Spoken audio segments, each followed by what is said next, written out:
국과수에서 부검하시는 시체를 부검하시는 의사 선생님이 계셨는데 이분이 인터뷰할 때 그 앵커에게 그런 얘기를 하는 것을 들었어요.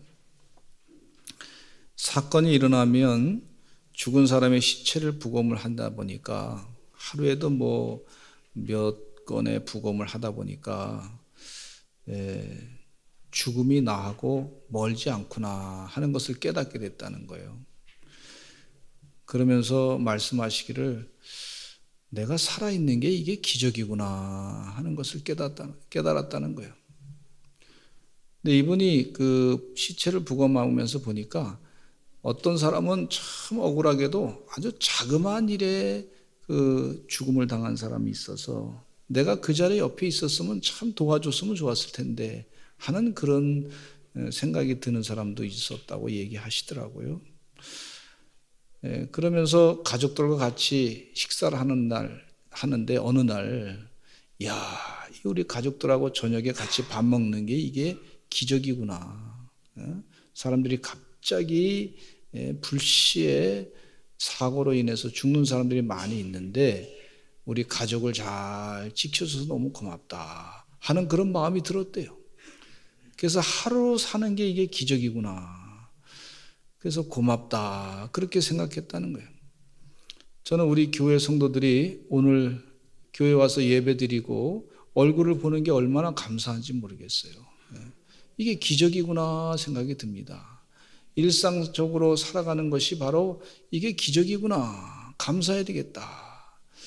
일상적인 것은 감사하지 아니하고 좀 특별한 것만 감사하게 되면 우리가 참 어리석은 감사를 할 때가 많이 있습니다. 매일매일 삶 가운데 우리가 자녀들하고 같이 밥 먹고 또 편안하게 식사 나눌 수 있고 그게 기적이에요.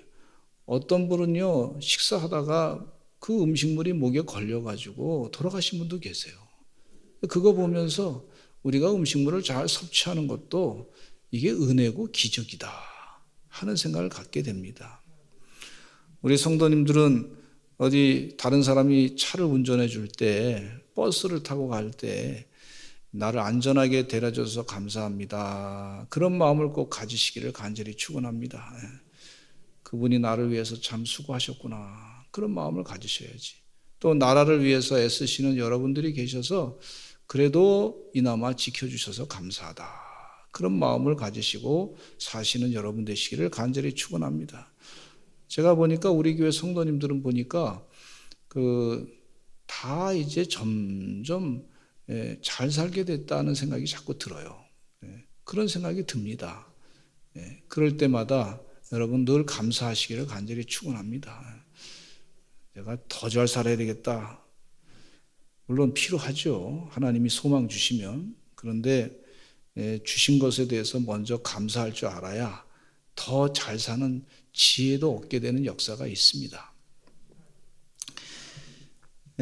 오늘 본문 말씀에 보면 매 순간을 하나님의 뜻대로 은혜 중에 살아가는데 초대교회 성도들은요 순교를 당하신 분이 많았어요. 눈 뜨고 나면 어떤 분은 다 순교당하시고 이 로마의 황제가 말이죠 핍박을 하니까 갑자기 쳐들어와가지고 예배 드릴 때 사람들 잡아가고 핍박하고 숨어 다니지만 언제 또 죽음을 당할 수 있을지 모르니까 그런데 사도 바울과 이 초대교회 성도들은 늘 그런 긴장 가운데 살았어요. 오늘 살다가 내일 죽게 되면 순교하면 내가 주님 품으로 가야 된다. 그 늘 마음의 준비를 하고 살았어요. 그래서 늘 마음의 준비를 했는데 그분들이 준비했다 그래서 다 성경 말씀에 다 모든 거 다 버리고 다미 선교처럼 어디로 오시오 그리고 거기 주님 재림을 기다리시오 이렇게 하지 않았어요. 성경 말씀에 보면 벌써 이게 50년대 60년대 70년대 쓰여진 말씀인데 그 종말을 사는 사람들이 말이죠 내일 순교당할지도 모르는 그런 긴박한 상황 가운데서도 삶 가운데 자신의 삶을 철저하게 믿음을 가지고 살기를 간절히 바랬던 걸 볼 수가 있어요. 그래서 이 성경 말씀 목회서신 가운데 디모데에게 목회서신을 썼는데 그 디모데에게 목회를 어떻게 하라고 그것을 자세하게 가르쳐 준 내용이 바로 디모데 전서와 디도서의 목회 서신의 내용인 것을 볼 수가 있는데, 어떤 분은요 요한계시록만 자꾸 가지고 종말의 때 지금 준비한다 이렇게 강조하시는 분이 계신데, 성경 말씀이 그것만 강조하다 보면 잘못하면 이단에 빠질 수가 있습니다. 그러니까 우리 성도님들은요 직장 생활도 열심히 잘하시고 또 가정 생활도 믿음으로 최선을 다해서 사셔서 열심을 다해서 사시기 바라고, 또 자신에게 주어진 선한 일을 감당하는 것도 최선을 다해서 감당하시기 바라고, 그렇게 사시기를 간절히 축원합니다. 이 성경 말씀에 마태복음부터 예수님 당시부터가 종말이에요. 바로 종말이에요, 종말. 또 요한계시록까지도 다 그때가 바로 종말이에요. 그런데 그 내용 가운데 생활을 어떻게 할 것이냐, 하나님의 뜻 가운데 매일매일의 삶 가운데 순교자의 정신을 가지고 마지막 때라 생각하시고, 오늘 주님이 부르신다 그러면 내가 영적으로 주님께 가까이 다가가겠다고 하는 준비를 하고 살라고 그렇게 누누이 강조하고 계신 것을 볼 수가 있어요.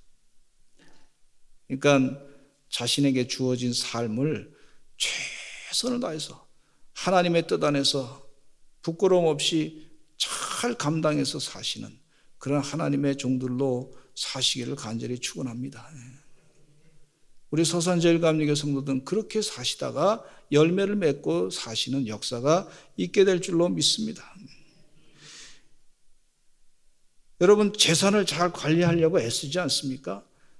재산에는 무형의 재산도 있고 유형의 재산도 있는데, 유형의 재산은 보이는 재산은 부동산과 동산이 있는 걸 볼 수가 있고, 또 무형의 재산은요 자기가 달란트가 있는 것도 있을 수 있고, 또 사람들과 인간관계가 있는 것도 있고, 또 정서적으로 건강한 것도 있고, 또 육체적으로 건강한 것도 다 그것도 재산이라고 볼 수가 있는데, 그걸 잘 지키라고 그렇게 우리가 훈련을 받고 있어요. 그런데 영적으로도 재산이 있는 것을 볼 수가 있어요. 주의 은혜 가운데 이 영적인 재산도 잘 지킬 줄 아는 하나님의 종들의 삶이 되시기를 간절히 축원합니다. 영적인 재산이 있어요. 근데 사도 바울은요 이 디모데를 바라보면서 디모데에게 있는 영적인 재산을 설명해 주고 있어요. 그러니까 디모데가 어떤 영적 재산을 갖고 있는지를 잘 설명해 주면서 가르쳐 주고 있어요. 디모데에게 갖고 있는 영적 재산 가운데 첫째는 뭐냐 하면 눈물이에요. 눈물. 디모데후서 1장 4절에 보니까 이런 말씀이 있어요. 같이 읽어보겠습니다. 시작. 내 눈물을 생각하여 너 보기를 원함은 내 기쁨이 가득하게 하려 함이니, 내 눈물을 생각해서 너 보기를 원함은 내 기쁨이 가득하게 하려 합니다 그랬어요. 바울 사도는 디모데를 떠올릴 때마다 생각나는 것이 있는데 그건 뭐냐면 눈물이에요. 디모데가 잘 울었나 봐요. 그러니까 디모데는 목회자 가운데 눈물을 많이 흘리는 울보 목사가 아닌가 이런 생각이 드는데, 여러분 기독교인의 눈물은요 어떤 눈물이냐면 회개의 눈물이 있는 걸 볼 수가 있어요. 회개하는 눈물. 내가 그동안 하나님의 뜻대로 살지 않았습니다. 내가 세상에 내 교만한 마음으로 살았습니다. 내 뜻대로 살았습니다. 그러면서 주님 뜻대로 이제 살겠습니다. 그러면서 회개의 눈물을 흘리는 거예요. 근데 회개하게 되면 사람이 삶의 방향이 바뀌어져서 희망의 삶으로 살게 되고 진리의 삶으로 살게 되고 예수님을 따라가게 되고 빛으로 살아가게 되고 그에게는 희망이 있는 줄로 믿습니다. 근데 회개의 눈물이 없는 사람에게는 잘못하면 후회의 눈물이 회개의 눈물로 착각하는 사람이 있어요. 방향은 안 바뀌고 그냥 자기 삶대로 그냥 그렇게 계속 살겠다 그러고 잘 안 되면 울고, 뭐 그건 후회의 눈물인데, 회개의 진정한 내 주인, 내가 회개라고 하는 것은 주인이 이제 내가 아니고 예수님이 주인입니다. 그게 회개의 결실이라고 볼 수가 있어요. 내 뜻대로 살았습니다. 내가 이제 주님 뜻대로, 내 뜻대로 살지 아니하고 주님 뜻대로 살겠습니다. 그렇게 회개의 눈물을 우리 디모데가 흘렸던 것을 사도 바울이 기억한 것이죠. 그러니까 울본 목사다. 근데 이 디모데가 눈물을 거기만 흘린 것이 아니라 하나님께서 주신 은혜에 감사했기 때문에 감사의 눈물도 또 흘렸던 걸 볼 수가 있고, 감사의 눈물이 나를 구원해 주신 것에 대해서 감사하고, 목회자로 사명을 감당하신 것에 대해서 감사하고, 성도로 부르신 것에 대해서 감사해가지고 또 감격의 눈물을 흘렸던 걸 볼 수가 있어요. 그래서 사도 바울이요, 디모데에게 있는 영적 재산 가운데 눈물이 있구나, 저 사람은 눈물이 있구나, 공감력이 있구나, 깨달음의 은혜가 있구나 하는 것을 사도 바울이 그를 보고 알았어요. 우리가 매 주마다 어메이징 그레이스 찬양하지 않습니까? 나 같은 죄인 살리신, 영어의 어메이징 그레이스, 그 크신 놀라우신 은혜. 한번 따라서 하실까요? 놀라우신 은혜.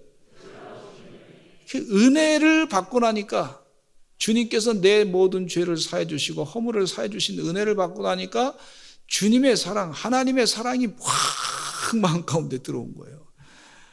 세상이 줄 수 없는 그 사랑을 확 체험하고서 너무 감격스러워서 어메이징 그레이스.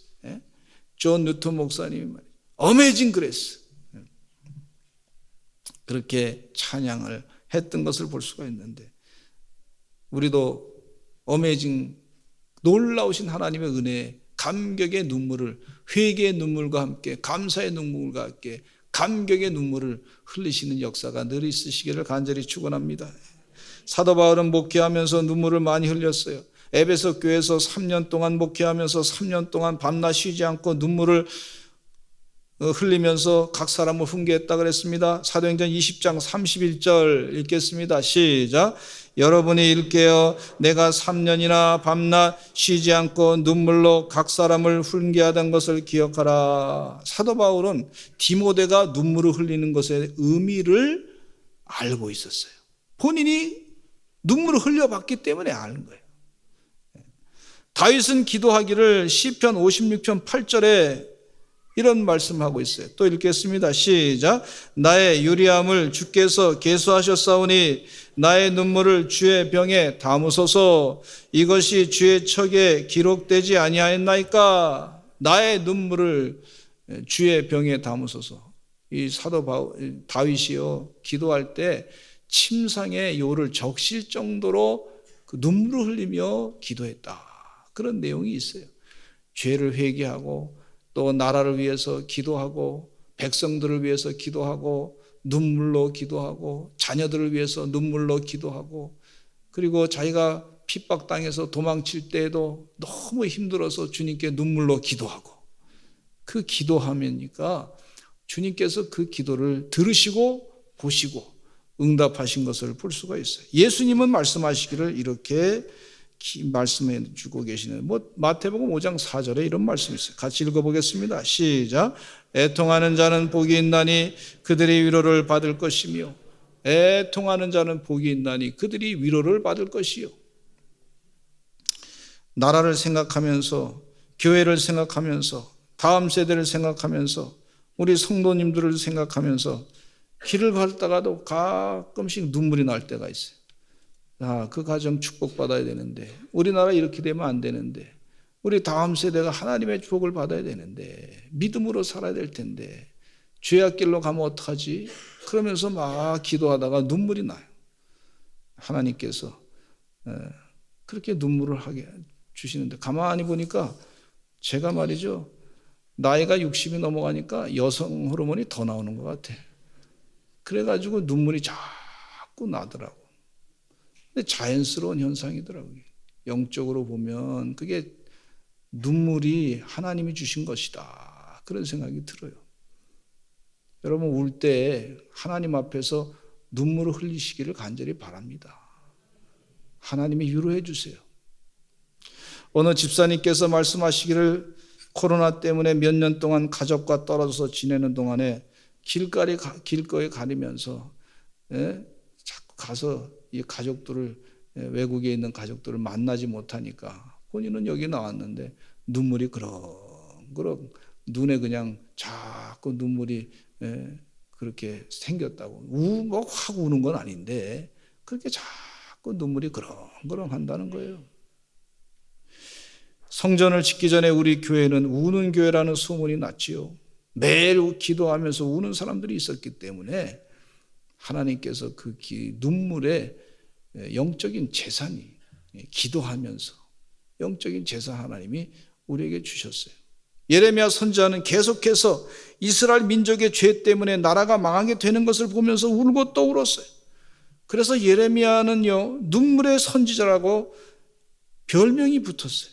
예레미야는 눈물의 선지자, 별명이 붙었어요. 울보 선지자예요, 울보 선지자. 느헤미야는 예루살렘 성이 회파됐다는 소식을 듣고서 눈물을 흘렸어요. 이 느헤미야 1장 3절로 4절 말씀 읽겠습니다. 같이 읽어보겠습니다. 시작.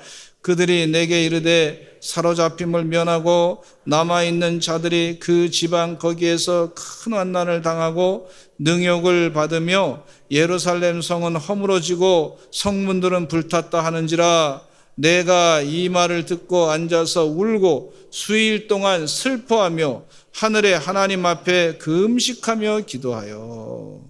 내가 이 말을 듣고 앉아서 울고 수일 동안 슬퍼하며 하늘의 하나님 앞에 금식하며 기도하여.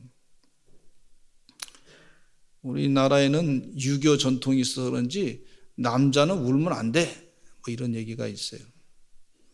여러분, 하나님 앞에, 성경 그건 유교 전통이지 하나님 앞에서는 울어야 됩니다.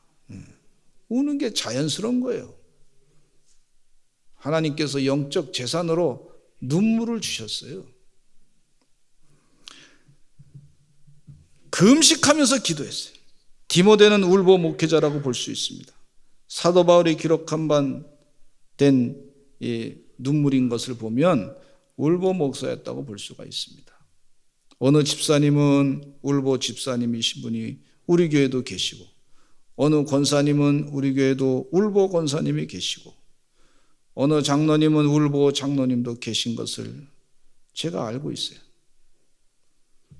겉으로는 아닌 것 같아도 우시는 분이 계세요.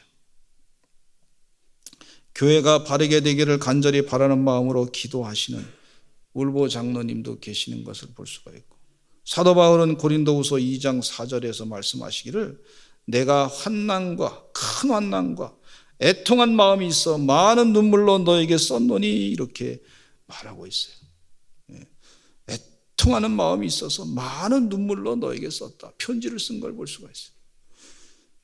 저도 어린 시절에 이런 목회자의 눈물은 아니지만 어린 시절에 많이 울었던 그런 기억이 있는데 어머니한테 떼쓰다가 안 해주면 막 울었어요. 울다 보니까 말이죠.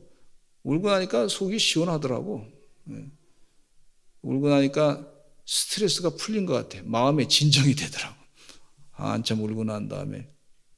그리고 또 친구들하고 같이 놀러 가고 그랬는데, 먹을 거 좀 사달라 그러면 안 사주면 막 속상해가지고, 어머니도 사주고 싶은데, 가난하니까, 그러니까, 그렇잖아요. 못 사주시니까 속상하셨겠죠. 참 철이 없으니까 많이 울었던 기억이 있는데, 한참 울다 보면 또 마음이 진정되고 또 가서 이제 친구들하고 잘 지내고 그랬던 적이 있어요. 이사야 예언자로부터 죽을 것이라고 하는 예언의 말씀을 듣고서 히스기야가 벽을 바라보며 간절히 기도합니다. 이때 하나님께서 응답하시는데 히스기야에게 이렇게 응답합니다. 열왕기하 20장 5절에 읽겠습니다. 시작. 내가 네 기도를 들었고 네 눈물을 보았노라. 그렇게 내가 네 기도를 들었고 네 눈물을 보았다 그랬어요. 느헤미야에게는요, 하나님께서 그 눈물을 보시고 느헤미야에게 지도력을 주셨는데, 모세 이후에 이스라엘 역사 가운데 정말 최고의 지도력을 주셨어요. 그래서 이스라엘의 성전을 다시, 성벽을 다시 수축하는 그런 지도력을 주셨던 걸 볼 수가 있어요. 눈물의 기도가 그런 역사가 있구나. 또 히스기야 왕은요, 눈물을 흘리면서 기도했더니 하나님께서 그 기도를 들으시고 눈물을 또 보셨다 그랬어요. 그러시고 그 히스기야에게 생명을 15년을 더 연장시켰던 걸 볼 수가 있어요. 예. 할렐루야. 아, 눈물의 기도가 이런 역사가 있구나. 예. 주의 은혜 가운데 눈물로 기도하시는 영적인 재산을 가지시는 여러분 되시기를 간절히 축원합니다. 예. 안타까운 마음을 가지고 기도하는 거예요. 두 번째는요, 이 디모데가 갖고 있는 영적인 재산이 있는데 그게 뭐냐면 믿음이에요. 믿음. 디모데후서 1장 5절 말씀 읽겠습니다. 시작. 이는 네 속에 거짓이 없는 믿음이 있음을 생각함이라. 이 믿음은 먼저 내 외조모 로이스와 내 어머니 유니게 속에 있더니 네 속에도 있는 줄을 확신하노라. 믿음을 갖고 있는 것에 대해서 사도 바울이 디모데를 칭찬하시면서 내 믿음이 있다. 근데 그 믿음이 할머니가 갖고 있는 믿음을 네가 갖고 있고 어머니가 갖고 있는 믿음이 이렇게 전달됐는데 그 믿음이 네가 갖고 있구나. 그렇게 얘기를 해주고 있어요. 우리가 자녀들에게 재산을 물려주는 것만을 중요한 가치로 생각하지 말아야 될 줄로 믿습니다. 예수님께서 탕자의 비유를 말씀하시면서 그런 말씀하시잖아요. 탕자의 비유 가운데 아버지가 유산을 둘째 아들에게 다 주었어요. 그 유산을 이제 아들의 몫을 둘째 아들에게 줬는데 그 아들이 먼 나라에 가가지고 그 돈을 다 탕진해서 써버렸단 말이에요. 그러니까 그 아들이 관리할 수 있는 능력이 안 되는 거죠. 그 물질을. 믿음이 있어야 그것을 관리할 수 있는데 뭐 믿음이 있는 자녀가 또 그렇게 행동을 하겠습니까? 근데 믿음이 없고 재산만 관심이 있으니까 다 탕진하고 나서 결국은 다시 아버지에게로 돌아왔던 그런 역사가 있는데 그걸 예수님께서 비유로 말씀하셨단 말이에요. 우리 복권에 대한 얘기가 많이 있지 않습니까? 복권을 샀는데 당첨되신 분 가운데 그걸 잘 관리할 수 있는 능력이 있는 사람이 있는가 하면 반면에 관리가 잘 안 돼가지고 한 몇 년 사이에 그 돈을 다 탕진하고 뭐 가정은 이혼하고 자녀들은 다 뿔뿔이 흩어지고 이 사람은 폐인이 되고 사업장도 다 망가졌다고 하는 그런 얘기를 가끔 복권 당첨되신 분의 그 뒤를 쫓아보니까 그런 얘기를 듣습니다. 이게 뭐냐면 우리가 재산을 자녀들에게 줄 때는요, 믿음의 재산을 먼저 물려주고 그리고 나서 필요한 물질의 재산을 줘야 될 줄로 믿습니다. 관리할 수 있는 믿음이 없으면 죽고 나면 금방 사라지게 되는 것을 참 우리가 걱정하면서 늘 기도해야 될 줄로 믿습니다. 믿음이 좋다고 칭찬을 받는 사람들이 있어요. 백부장의 믿음이 있습니다. 마태복음 8장에 보면 한 백부장이 있었는데 그 집 하인이 중풍병으로 죽어가고 있었습니다. 예수님께 가서 고쳐달라고 백부장에 부탁을 했어요. 백부장이. 예수님께서 가서 고쳐주겠다고 했더니 백부장은 말하기를 뭐라 하냐면 주님, 저에게도 상관이 있는데 상관이 명령하면 제가 그대로 순종합니다. 그러니까 주님 말씀만 하시면 우리 하인이 나을 줄로 믿습니다. 이렇게 얘기한 거예요. 그러니까 예수님께서 깜짝 놀라가지고 믿음이 이렇게 좋은 사람이 참 있구나 놀라가지고 내 하인이 날지어다 뭐 그렇게 선포하니까 하인이 그 시로 바로 낫게 됐어요. 믿음이 이런 믿음을 아마 디모데가 갖고 있지 않았나 생각을 합니다. 또 수로보니게 여인이 칭찬을 받는 믿음이었습니다. 이방 여인이었던 수로보니게 여인은 귀신 들린 자신의 딸을 고쳐달라고 예수님께 요청했습니다. 예수님은 이르시기를 자녀로 먼저 배불리 먹게 할지며 자녀의 떡을 취해서 개들에게 던짐이 마땅치 아니하니라 그렇게 얘기했어요. 그랬더니 이 여인이 말이죠, 개 취급을 받았지만 예수님께 간절히 부탁합니다. 주여 올소이다마는 상 아래 개들도 아이들이 먹던 부스러기를 먹나이다. 그러면서 예수님은 이 여인의 믿음을 칭찬하면서 놀래가지고 내 믿음이 크도다 그러시면서 내 소원대로 되리라 그렇게 말씀하신 것을 볼 수가 있어요. 그 순간에 그의 딸이 낳게 됐어요. 할렐루야. 이 디모데가 갖고 있는 믿음이 아마 그런 믿음인 것 같아요. 여러분 예배를 이렇게 우리가 드리고 있는데 무슨 일 하다 보면 어떤 때 좀 늦게 올 때가 있어요. 늦게 올다 한지라도 꼭 교회 오시기 바랍니다. 물론 시간 맞춰 정확하게 오는 게 좋죠. 중요하죠. 그게 그렇게 해야 됩니다. 그건 당연한 일이죠. 근데 좀 늦더라도 아예 내가 늦었으니까 그만 듣지 말자. 그러지 마시고 꼭 오시기 바랍니다. 왜냐하면 늦게라도 오셔서 부스러기라도 좀 가져가셔야 돼요. 부스러기. 제가 우리 교회 성도님 가운데 보니까 이게 일부 예배 마치고 이제 일부가 아니라 새벽기도 마치고 나갈 때 보니까 우리 권사님도 어떤 분이 오실 때가 있어요. 또 집사님도 들어오실 때가 있어요. 사와요 안녕하세요. 그랬더니 목사님 새벽기도 2부 예배 드리러 왔습니다. 그러더라고요. 얼마나 우스운지 말이죠. 그래도 고맙죠. 우리 주님 한번 만나서 하루를 시작하기 전에 기도하러 오겠다. 우리 교회 이 새벽 기도가 뭐 2부는 없고 3부도 없잖아요. 그렇지만 그분은 마음 가운데 늦게라도 와서 기도해야 되겠다. 그런 마음으로 성전에 와서 기도하고 가시는데 제가 마음 가운데 흡족하더라고. 축복해 주세요 하나님. 기도가 되더라고. 하나님 복 주세요. 하나님 은혜 내려주세요. 어떤 분은 직장 생활 때문에 이 오전에 대예배를 못 드릴 때가 있어요. 그럼 저녁에 시간 되니까 와가지고 예배를 딱 드리고 아주 간절하게 예배하고 기도하고 가시더라고. 여러 기도를 하시더라고. 하나님 나를 지켜주시고 보호해주세요. 하나님 지금 내가 생활이 어려운데 내 마음이 힘든데 하나님 다 해결해 주세요. 복 내려주세요. 주의 은혜 아니면 내가 살 수 없습니다. 주의 자비 아니면 내가 살 수 간절함으로 기도하시는 것을 볼 수가 있어요. 그러니까 하나님께서 간절한 예배 드리는 자세를 그냥 두지 아니하시고 반드시 응답하십니다. 이 디모데에게 그런 믿음이 있었어요. 히브리서 11장에 보면은요, 믿음장이에요. 믿음은 바라는 것들의 실상이고 보이지 않는 것들의 증거라 그랬어요. 믿음으로 승리해야 될 줄로 믿습니다. 영적인 전쟁에서 반드시 승리의 역사가 나타난 줄로 믿습니다.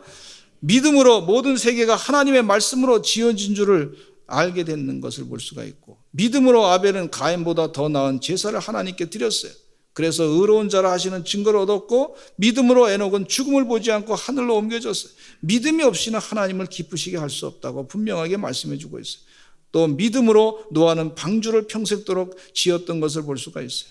믿음이 있는 사람은요, 하나님께서 천지 만물을 창조하시고 하나님께서 세계 역사를 주관하시고 하나님께서 예수님을 이 땅에 보내셔서 십자가에 못 박혀 돌아가시게 하시고 또 우리 죄를 다 사해 주셔서 우리를 의롭다 인쳐 주시고 영생의 삶을 살게 하시는 그런 사랑이 하나님이다 하는 그런 믿음을 가지고 사는 걸 볼 수가 있고, 또 성경 말씀이 하나님의 진리의 말씀입니다. 믿음을 가지고 사는 것을 볼 수가 있어요. 우리 소산제일감리교 성도들은 이 믿음의 유산을, 재산을 가지고 사시는 하나님의 종들이 되시기를 간절히 축원합니다. 오클라호마에서 제가 목회할 때 오클라호마 주에 스틸러터라고 하는 그런 지역이 있는데 그 도시에 농가대학이 아주 유명합니다. 세계적인 농가대학. 근데 농가대학에 한국 학생이 2사람이 있었는데 한국 학생 가운데 한 사람은 예수 잘 믿는 사람이고 한 사람은 예수님을 안 믿는 사람이었어요.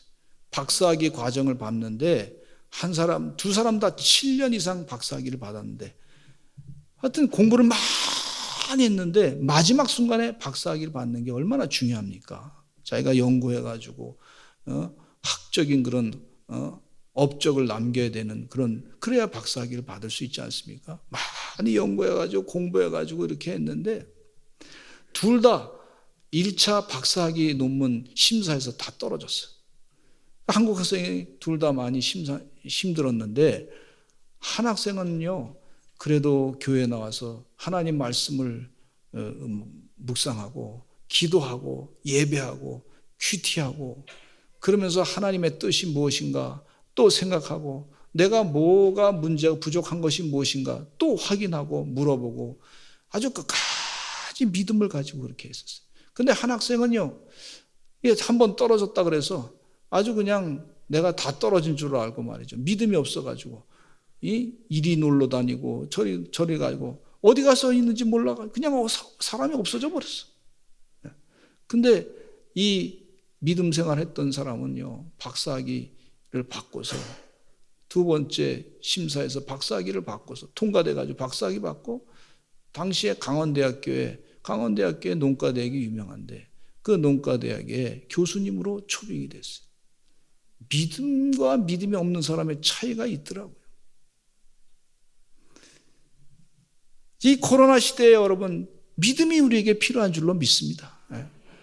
이 불확실성의 시대에 믿음이 더 필요한 줄로 믿습니다.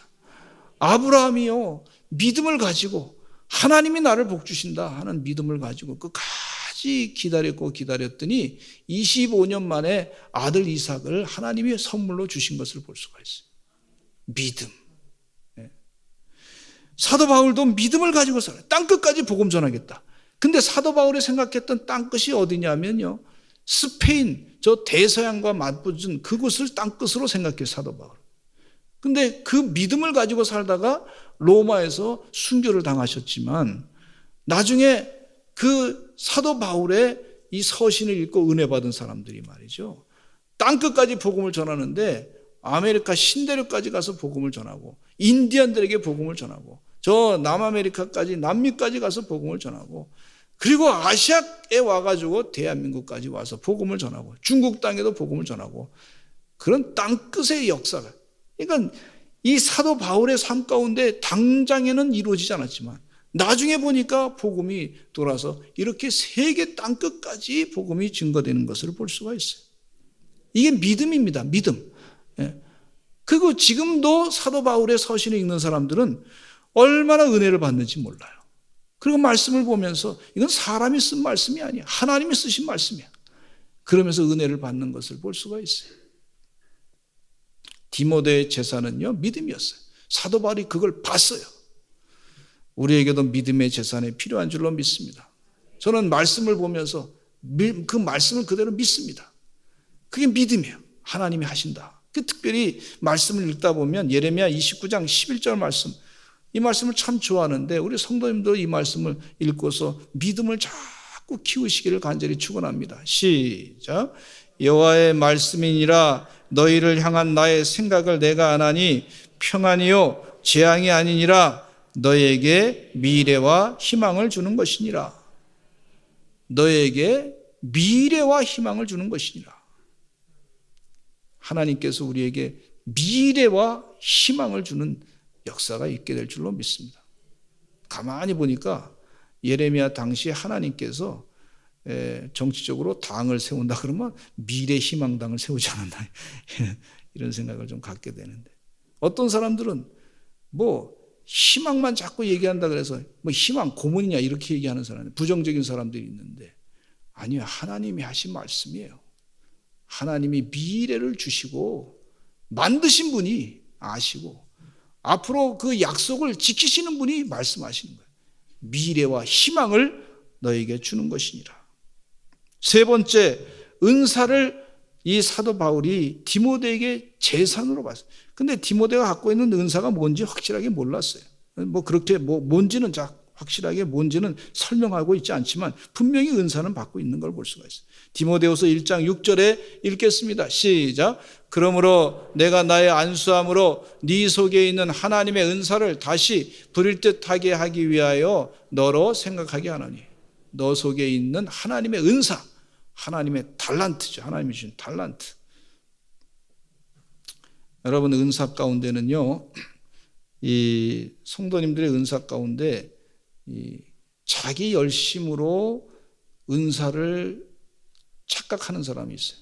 근데 사도 베드로 경우에는요, 예수님을 사랑한다고 하면서 자기 열심으로 사랑하다가 예수님이 십자가에 못 박혀 돌아가신다 하면서 잡히시던 날에 보니까 이분이 예수님을 3번이나 부인했어요. 그러니까 자기 열심으로 하다가는 항상 낭패가 되는 걸 볼 수가 있어요. 그래서 고린도전서 12장에 각종 은사에 대해서 사도 바울이 설명하고 있는데, 근데 은사 가운데는 꼭 설명하실 때 뭐라 그러시냐면 성령으로 은사를 설명하고 있어요. 우리가 잊지 말아야 될 것은 자기 열심으로가 아닌 성령으로. 왜냐하면 자기 열심으로 하다 보면 인간적인 욕심이 생겨가지고 그로 인해서 어떤 때는 예수님을 비난했잖아요. 사도 베드로가. 예수님이 십자가에 못 박혀 돌아가셔서 고난당하시고 3일 만에 다시 부활한다는 얘기하니까 절대 그런 일이 있을 수 없습니다라고까지 항거했던 사람이 사도 베드로예요. 그러니까 자기 열심으로 예수님을 따랐던 사람이에요. 근데 사도 바울이 분명하게 이렇게 얘기합니다. 성령을 먼저 언급해요. 어떤 사람에게는 성령으로 말미암아 지혜의 말씀을, 어떤 사람에게는 같은 성령을 따라 지식의 말씀을, 다른 사람에게는 같은 성령으로. 그러니까 은사를 설명할 때 성령을 따라서 은사가 나타나는 거예요. 그 얘기를 정확하게 사도 바울이 얘기해 주고 있어요. 그러니까 디모데 목회자가 성령을 따라 자신의 은사를 활용하는 것에 대해서 아주 불일듯하게 할 것이다, 그렇게 말씀해 주고 계신 것을 볼 수가 있어요. 어떤 사람에게는 성령으로 병 고치는 은사를, 어떤 사람에게는 능력 행함을, 어떤 사람에게는 성령으로 예언함을, 어떤 사람에게는 영든 분별함을, 다른 사람에게는 각종 방언 말함을. 여러분, 성령이 충만하게 되면 성령님의 인도함을 받아서 은사를 감당하게 되는 줄로 믿습니다. 그러면서 사도 바울이 고린도서 13장에 더욱 큰 은사를 사모하라 그랬는데 그것은 사랑하라고 말씀해 주고 있어요.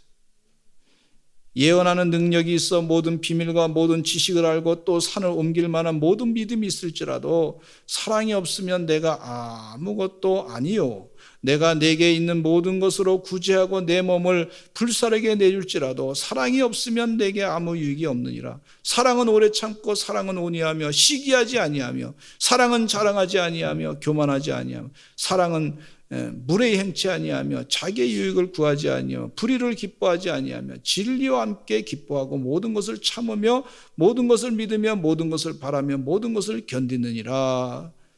디모데에게 제가 볼 때는 이 사랑이 많이 은사로 있었던 것 같아요. 그러니까 네 안에 있는 은사를 불이뜻하게 할 것이다, 그렇게 말씀해 주신 것을 볼 수가 있어요. 은사를 제대로 활용하지 아니하고 사용하지 아니하면 안 된다, 그렇게 설명해 주고 계신 것을 볼 수가 있어요. 저는 우리 교회 성도님들이 사랑이 많이 있으시기를 간절히 축원합니다.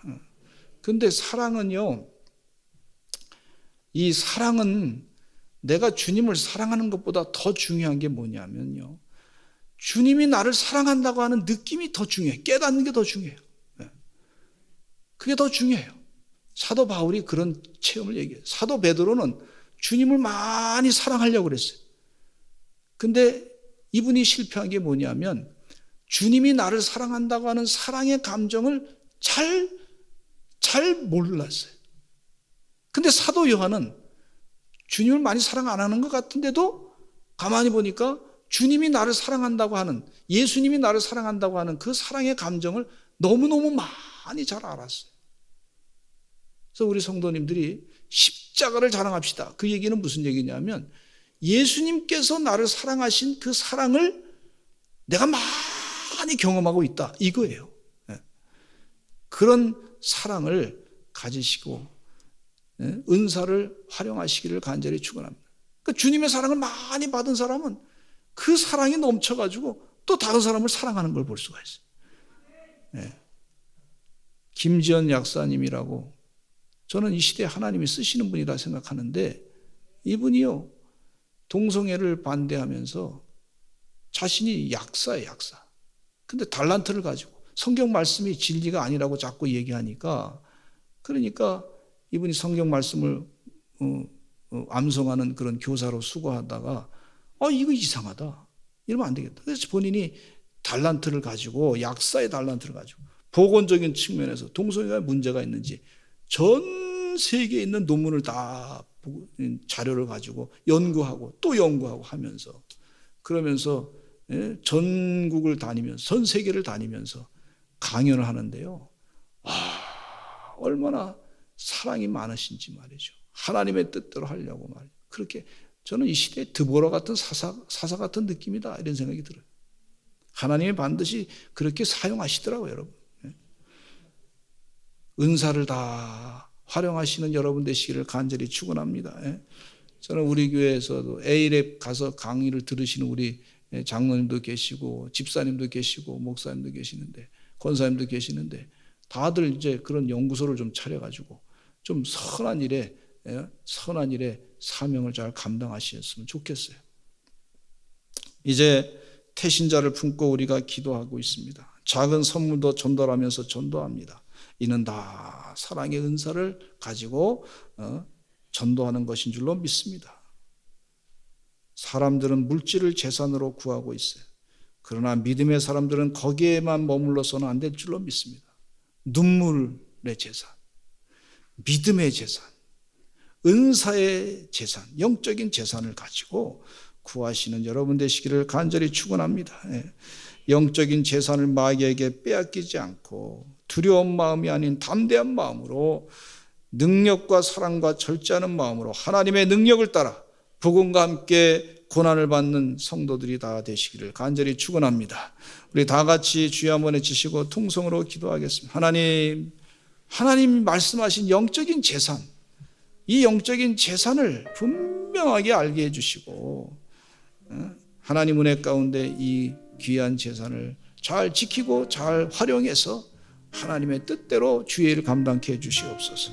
우리 주여 한번 외치고 기도하겠습니다. 주여 아버지 하나님이여